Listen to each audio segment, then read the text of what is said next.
Hey guys, I welcome you all back to my channel. It's Kundan sir here and you are watching my YouTube channel Kundan Study Campus. So guys, आज हम लोग पढ़ने वाले हैं एक महान शख्सियत के बारे में जो कि दुनिया में एक बेमिसाल क्रिएट किया उन्होंने और अपने देश की आज़ादी के लिए बहुत ही ज़्यादा मेहनत करके आज़ादी प्राप्त करवाया। ये हम अपने देश के बारे में बात नहीं कर रहे हैं, ये साउथ अफ्रीका के बारे में बात कर रहे हैं। ठीक है, तो आप लोगों ने नाम सुना होगा नेल्सन मंडेला के बारे में। तो महात्मा गांधी जैसे हमारे देश में राष्ट्रपिता कहलाए, इसी तरह से क्या हुआ, बहुत सारी परेशानियों को झेल करके महात्मा गांधी ने जेल भी गए बहुत बार और हम लोगों को आज़ादी दिलाया और हमारे राष्ट्रपिता कहलाए। इसी प्रकार से नेल्सन मंडेला भी साउथ अफ्रीका के लिए बहुत सारी मेहनत करी उन्होंने और बहुत बार 27 साल के लिए उन्होंने भी जेल गए और बाद में जाकर के आज़ादी हासिल करके सभी लोगों को आज़ादी दिलाई और अपने आप से फ्रीडम रहने की तैयारी करवाई। ये तो उन्हीं का एक बायोग्राफ है जो कि उन्होंने खुद से लिखा है। तो जो खुद से लिखा जाता है अपने बारे में कहानी, तो उसे हम क्या कहते हैं, ऑटोबायोग्राफी।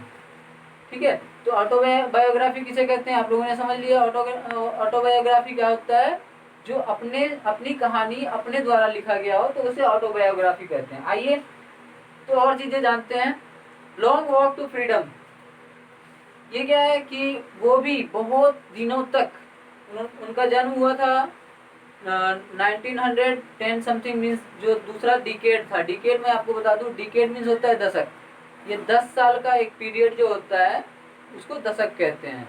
तो सेकेंड डिकेड में उनका जन्म हुआ था 19 सेंचुरीज में और 1900 टू 1910 जो फर्स्ट डिकेड था 19 सेंचुरीज का, उस समय में क्या हुआ था, अंग्रेजों के द्वारा वहां पर वार किया गया था पहली बार साउथ अफ्रीका में। तो उनके जन्म से तुरंत पहले की बात है ये कि साउथ अफ्रीका में वॉर किया गया था अंग्रेजों के द्वारा।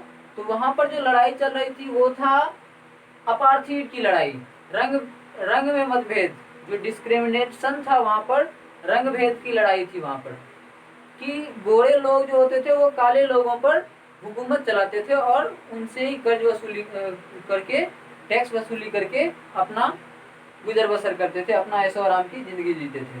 ठीक है, तो मैं बता दूं आपको कि Nelson Mandela was belonging from the Thembu royal family and he wanted to,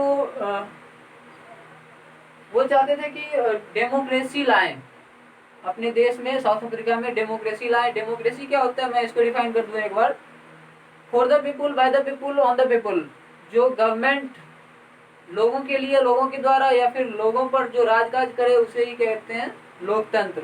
ऐसी सरकार जिसमें लोगों के द्वारा, लोगों के लिए, लोगों पर शासन किया जाता है उसे कहते हैं लोकतंत्र। तो आपको बता दूं मैं, 1994 में साउथ अफ्रीका ने अपना फ्रीडम प्राप्त किया था और वहाँ के फर्स्ट प्रेसिडेंट कौन बने थे, नेल्सन मंडेला साहब। और ये जो बने थे तो पहले राष्ट्रपति बने साउथ अफ्रीका के आज़ादी के बाद। तो ये वहाँ के फादर ऑफ नेशन भी कहलाए, राष्ट्रपिता भी कहलाए। अब ये दिन था एक 10th ऑफ मई 1994, 10 मई 1994 को एक दिन था जिस दिन की उन्होंने औथ लिया था। उन्होंने कसम खाया था कि एज अ प्रेसिडेंट।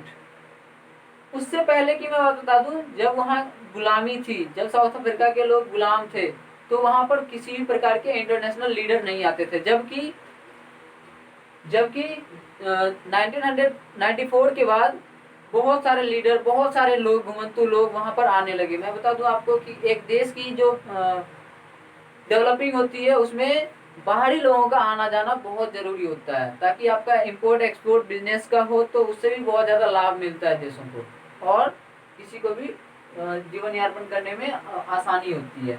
तो आपको मैं बताऊं कि amphi theatre is a building, is a union building of the south Africa which is too much good. It is in Pretoria. ये प्रिटोरिया में एक ऐसा भवन था, एक बिल्डिंग था जो कि जैसे आप हमारे इंडिया में हो तो हम जानते हैं कि संसद भवन कैसा होता है, वो भी वहाँ का एक स्वर्ग सा धरती माना जाता था ये एम्फी थिएटर। ठीक है, जहाँ पर कि आप अपने उसके कैबिनेट के मंत्रीगण या फिर राष्ट्रपति, प्रधानमंत्री जो भी होते थे वहीं रहते थे। ठीक है, it was a hot summer day but he knows he tell that day as autumn day। ठीक है, वो इतना सुहावना सा दिन लग रहा था उसके लिए कि वो समर डे को भी क्या बता रहे थे, हॉट समर डे को भी ऑटम डे बता रहे थे। तो उस मंच पर, जिस मंच पर वो कसम खा रहे थे, जिस मंच पर वो शपथ ले रहे थे नेल्सन मंडेला साहब, उसी मंच पर उसकी बेटी जेनानी भी प्रेजेंट थी वहां पर। ठीक है, तो आगे की बात मैं बताऊं, उस दिन और कौन कौन ये शपथ लेने वाले थे। Mister de Klerk, Mister de Klerk ने भी उस दिन शपथ लिया था as a second deputy president. जो वाइस प्रेसिडेंट बोलते हो आप, तो सेकेंड वाइस प्रेसिडेंट के रूप में मिस्टर डी क्लर्क ने उस दिन शपथ लिया था। और थाबो मवेकी, थाबो मवेकी जो थे as a second deputy sorry first deputy president के रूप में उन्होंने शपथ लिया था। और लास्ट में क्या हुआ, ये नेल्सन मंडेला जो कि क्या है, फर्स्ट प्रेसिडेंट के रूप में शपथ लिया। ठीक है, तो आइए और भी बातों को जानते हैं। उस दिन क्या क्या हुआ था। उस दिन एक कंप्लीटली फ्रीडम मिला था। किस किस के लिए, एक कॉमन विक्ट्री मीन्स सभी के लिए एक समान तरह का जीत मिला था, जीत हासिल किया था साउथ अफ्रीकन लोगों ने। किन किन चीजों पर जीत हासिल किया था, जैसे जस्टिस। अब वहां पर वैसा ही जस्टिस होगा, वैसा ही न्याय होगा जैसा कि साउथ अफ्रीका के सभी लोगों के लिए कानून में बना हुआ है। वहां पर अब शांति मिलना था, और क्या था, ह्यूमन रिस्पेक्ट मिलने वाला था। जैसे कि आप एक मानव हैं तो आपको क्या क्या अधिकार मिलना चाहिए, वो सभी उससे पहले नहीं मिलता था, जो कि अब मिलना शुरू हो गया था। तो अब किसी भी तरह का फ्रीडम रेस्ट्रिक्शन नहीं था। मैं बताऊं आपको कि नेल्सन मंडेला जैसे जन्म लिए थे, तो शुरुआत में तो each and every parents take care of their childs after that. मतलब जैसे ही क्या होता है, बच्चे बच्चे जन्म लेते हैं तो उसकी देखभाल के लिए मम्मी पापा जो होते हैं बहुत ज़्यादा उसको अपने देखभाल के अंदर रखते हैं, बहुत ज़्यादा लव एंड केयर करते हैं, बहुत ज़्यादा उनकी देखभाल करते हैं, उसको प्यार देते हैं। बट जैसे जैसे वो बड़े होते रहता है, तो अब बच्चे जैसे टीन एज में आ जाते हैं, तो वो बहुत चीज़ें चाहते रहते हैं कि मैं अपने दोस्तों के शादी में जाऊँ, या फिर उनके बर्थडे पार्टी में जाऊँ, या फिर कोई भी किसी प्रकार का पार्टी में जाऊँ, अपने ढंग का कपड़े पहनूँ, अपने तरह के खर्चे करूँ, अपने तरह के जूते लूँ, ये सब आता है। उसके बाद जब टीन एज, जब एडोलेसेंस एज में आ जाते हैं, जब मेच्योर एज में आ जाते हैं, जब उनकी शादी होने लगती है, तो वो क्या चाहते हैं कि अपनी मर्जी का शादी करूं, या फिर अपनी जो सैलरी जो कमाते हो वो अपनी मर्जी से खर्च करें। तो इसी तरह की परेशानी नेल्सन मंडेला साहब को भी आते थे।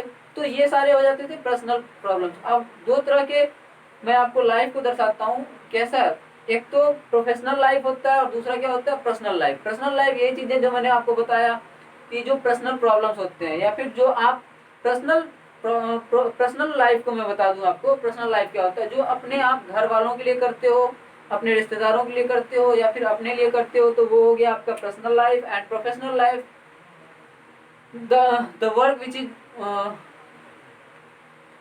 the work which is done for others people and for other country or for your own country, that is known as professional life।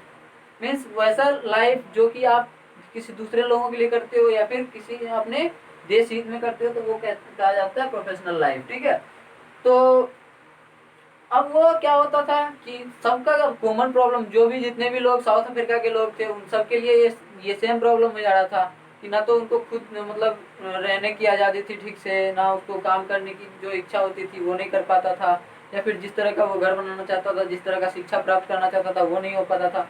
तो सभी चीज़ें क्या होती थी, वो अंग्रेजों के अंतर्गत उस समय काम करना होता था सभी लोगों को। ठीक है, तो ये सभी चीज़ों के लिए, सभी लोगों के लिए सेम प्रॉब्लम था। इसलिए नेल्सन मंडेला साहब ने क्या किया, इसमें एक बहुत बड़ा युद्ध किया, मतलब एक अहिंसा टाइप का ही युद्ध किया, और उसके बाद जो है फ्रीडम गेट किया, आज़ादी को प्राप्त किया। उस दिन, जिस दिन ये शपथ ले रहे थे, उस दिन बहुत सारे एयरवेज, जेट्स प्लेन, हेलीकॉप्टर्स, और जो ट्रूप्स था, जो भी कैरियर था, हवाई चीज़ें जो जितने भी थे, सभी लोगों ने क्या किया, वहाँ के जो आर्मी थे, सोल्जर्स थे, वो एयरवेज से उनका सैल्यूट किया। उस समय जब वो शपथ ले रहे थे तो उनका सैल्यूट किया। अब जो है, अगर उससे पहले ये चीज़ें की जाती, अगर उस समय से पहले ये चीज़ें की जाती, तो क्या होता, उनको अरेस्ट कर लिया जाता और जेल में जाकर के बंद कर दिया जाता। आपको मैं बता दूं कि इससे पहले, ये जब आज़ादी प्राप्त की, उससे पहले भी ये इसी तरह के काम के लिए 27 साल जेल में भी काटा इन्होंने। ठीक है, तो मैं बताऊं जब वो एयरवेज, जितने भी एयरवेज थे, जब वो सभी सलामी दे रहे थे, इनको सैल्यूट कर रहे थे, तो उस समय भी एक रूल नियम के अनुसार चल रहे थे। वो भी एक चेवरन शेप में थे। चेवरन शेप ये होता है जिगजैग शेप। चेवरन का मतलब होता है जिगजैग, जैसे तैसे, मतलब जैसे तैसे भी नहीं, ये एक फिक्स शेप में थे। जिस तरह से आप लोगों को मैं बता दूं कि जैसे आप लोगों ने पिछले 26 जनवरी में देखा होगा, गणतंत्र दिवस के शुभ अवसर पर हमारे भारत की भी झांकियां निकली थी। अशोक राजपथ से प्रधानमंत्री को सैल्यूट किया गया था।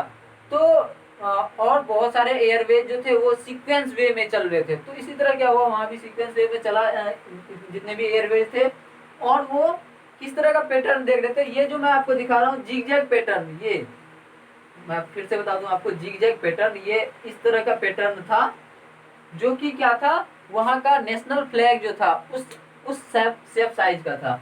और जो भी एयरवेज निकल रहा था, तो आप जानते हो कि हर एक चीज का जो मशीनरी चीजें होती है उसमें क्या होता है, सिलेंसर होता है। जितने भी फ्यूल वाले चीजें होती है उसमें सिलेंसर होता है, उस होकर के स्मोक्स निकलता है। तो वो स्मोक्स जो निकल रहा था वो साउथ अफ्रीकन नेशनल फ्लैग के कलर का निकल रहा था।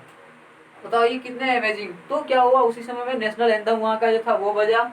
और मैंने ऑलरेडी आपको बता रखा है कि वहाँ पर जो अंग्रेज सबसे पहले आकर के वार किया था, वो कब किया था, 1900 टू 1910 डिकेड्स में। ठीक है, just before the birth of Nelson Mandela. वो तुरंत ही नेल्सन मंडेला के जन्म से तुरंत पहले। तो जो चीजें, जैसे अभी आपके देश में कोरोना वायरस का एज चल रहा है, इसमें जो भी बच्चे जन्म लेते होंगे, अगर वो डॉक्टर बनने की सपना देख रहे होंगे, तो वो जरूर चाहते होंगे कि मैं जल्दी से जल्दी डॉक्टर बनूंगा और जल्दी से जल्दी क्या करूंगा, इस वैक्सीन को तैयार कर लूंगा, ताकि हमारे देश के लोग अच्छे सुरक्षित रह सके। तो इसी प्रकार से उनके भी ध्यान में, दिमाग में बैठ गया था, और वो भी आज़ादी को प्राप्त करने के लिए बहुत ही ज़्यादा मेहनत किया, और अंतोगत्वा उन्होंने आज़ादी को प्राप्त किया। अब वो क्या है कि कुछ चीज़ें कहते हैं कि बहुत सारे लोग, जैसे हमारे देश में भी हम कुछ लोगों का तो नाम भी जानते हैं, भगत सिंह, सुखदेव, राजगुरु, चंद्रशेखर आज़ाद। इन्होंने क्या किया, अपने देश के नाम पर बलिदान दिया। खुदीराम बोस, इन्होंने क्या किया, अपने देश के नाम पर बलिदान दिया, अपने आज़ादी को प्राप्त करने के लिए सूली पर चढ़ गए और बलिदान देकर के हमें आज़ादी दिलाया। इसी तरह से ये भी बोलते हैं कि वहाँ भी बहुत सारे लोग, हजारों की संख्या में बलिदान को प्राप्त कर गए आज़ादी के लिए। बट वहाँ चीजें, एक चीज और हो गई उनके दिमाग में, जब वो शपथ ले रहे थे तो वो ये भी बोल रहे थे कि अपार्थाइड क्रिएटेड डीप वॉन्ड। क्या कह रहे थे, जो भी रंग भेद करने वाले थे, जो गोरे लोग होते थे, उनके हृदय पर, उनके सीने पर बहुत गहरी चोट लगा दिया था उन्होंने, ताकि उसी के कारण वो बोल रहे हैं कि मैं ऐसा कानून फिर कभी नहीं आने दूंगा, मैं अपने देशवासियों को बहुत प्रेम से अच्छे से रखने वाला हूँ। ठीक है, अब वो कुछ लोगों के नाम गिना रहे हैं जो कि बहुत ही ज्यादा फ्रीडम फाइट्स के लिए बहुत ही ज्यादा मेहनत किया था। उसमें नाम आता है Oliver Tambos, Walter Sisulus, Yusuf Dadoos, the Brown Fischers, the Robert Sobukwes. ये सभी थे उनके समय के फ्रीडम फाइटर्स, उनके साउथ अफ्रीका के फ्रीडम फाइटर्स। अब वो एक चीजें और भी कह रहे हैं, मैं आपको अच्छे से याद दिला दूं, प्रेशर क्रिएट्स कैरेक्टर। ये चीजें आप सदा के लिए अपने ध्यान में भी, दिमाग में बैठा लीजिए, क्योंकि मैं इनसे सीखा हूँ। Pressure creates character, always remind it, कि जो भी चीजें, परेशानियां आती है कभी, तो वो कुछ अच्छे के लिए आती है। जिस तरह से आप जानते होंगे कि each and every problems has too many solutions. अगर कोई परेशानी आई है तो उसका सॉल्यूशन भी बना है। ठीक है, तो इसी प्रकार से ये कहते हैं कि प्रेशर क्रिएट्स कैरेक्टर। जब भी प्रेशर आता है आपके ऊपर, तो आपको उसको, तो आपके अंदर एक कैरेक्टर आ जाता है उसको झेलने का। ठीक है, तो जीवन भी यही कहता है कि आपके साथ साथ नई नई परेशानियां, प्रत्येक दिन आपके साथ क्या होगा, नई नई परेशानियां आएगी, और उसे आप झेल लेते हैं, तो इसे ही जीवन कहते हैं। इसी प्रकार से क्या हो रहा है, ये कह रहे हैं कि प्रेशर क्रिएट्स कैरेक्टर। अब ये एक चीज और कह रहे हैं कि हीरे जो है वो जमीन के अंदर पैदा नहीं होता है। हीरे, सचमुच हीरे तो लोग होते हैं। क्या होते हैं, लोग होते हैं। सचमुच हीरे लोग होते हैं। तो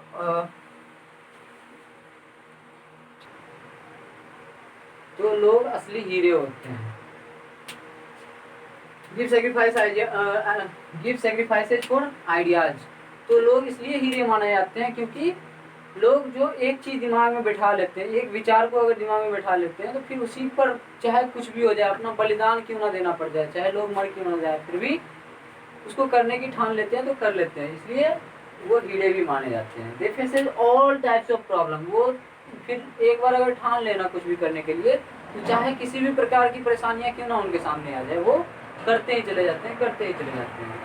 सबसे पहला किसी भी काम को करने के लिए मैं ये जो बता रहे हैं नेल्सन मंडेला साहब, हम लोगों को भी अपने जीवन में ये चीज़ें को उतारना चाहिए। वॉन बाय फियर, डर से जीत प्राप्त करना चाहिए, फिर आगे चल करके हम लोग सभी चीज़ों को प्राप्त कर सकते हैं। जैसे आप लोगों ने सुना होगा सैफ अली खान का प्रचार, कौन सा, माउंटेन ड्यू का, डर के आगे जीत है।